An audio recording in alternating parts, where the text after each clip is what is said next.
We have a friend, a mutual friend, I'm sure you guys know him well. His name is David Z. And David is a managing partner over at Greylock, another venture capital firm. And David and I worked together because he was one of the founders of Excite. I was one of the founders of At Home. We merged to become Excite at Home. And after that merger, got to know each other. And we both then left, and he went to become a venture capitalist at Greylock, and I went to join another startup called Tell Me. And we would meet for lunch every year. And every time we met, he would tell me just how miserable he was. And how it just, this was like 2003, 2004, and it was not a great time. And he told me that every time he was in a pitch, that the good ones, he would start to think to himself, maybe I should just quit venture and just go join these guys and go do this startup. And he was serious because he really was unhappy.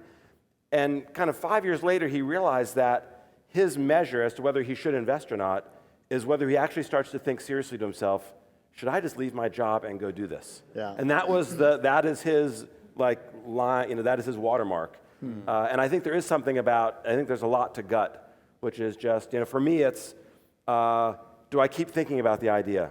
Or does it, great meeting, and I walk out, and if in 2 days I haven't thought about it, that says something to me, just about whether it's my interest or my excitement about it.